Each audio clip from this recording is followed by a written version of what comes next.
suis le professeur Bertrand Edmond et je suis arrivé en Côte d'Ivoire après avoir passé l'agrégation du Val-de-Grâce et avant de passer l'agrégation de l'université. Et je dois dire que je connaissais le président Houphouët uniquement parce qu'il avait été un personnage politique important, aussi bien en Côte d'Ivoire bien sûr, mais surtout en France comme ministre d'État, ministre de la Santé publique. Et à cet égard, il avait été à l'origine, c'est lui qui avait signé la création des CHU, et il me disait que s'il n'avait pas été là, les discussions auraient duré encore 10 ans entre Français qui ne s'entendaient pas. Bref, j'arrive donc en Côte d'Ivoire, et je fais la connaissance du président à l'occasion d'une consultation qui m'avait été demandée par son médecin, car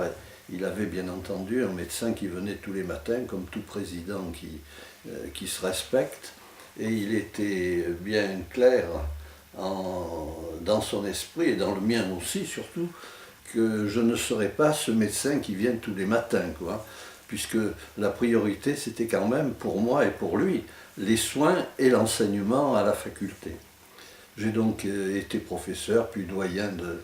la faculté de médecine, et il s'est établi une relation avec le président au fil des consultations qui m'étaient demandées par ces médecins, et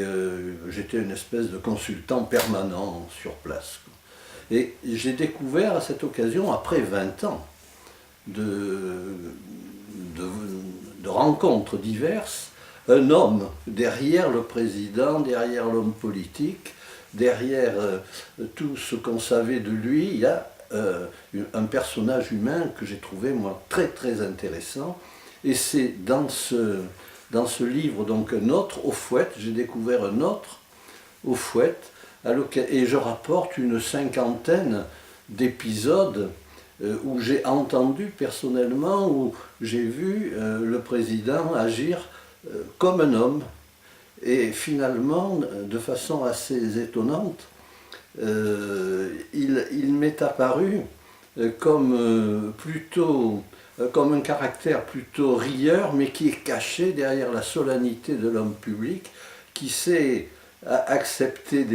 des moqueries quelquefois, et qui finalement est très sympathique, quoi. Mais moi je parle de l'homme. Je connais mal l'organisation politique et sociale de son parti. D'ailleurs, il disait qu'il avait été reçu à Paris par les communistes, mais qu'il n'était pas communiste. Il avait gardé la structure du parti communiste pour organiser le sien, mais il disait toujours « le mien est moins efficace que le leur ». Oui, donc alors je le décris dans plusieurs situations,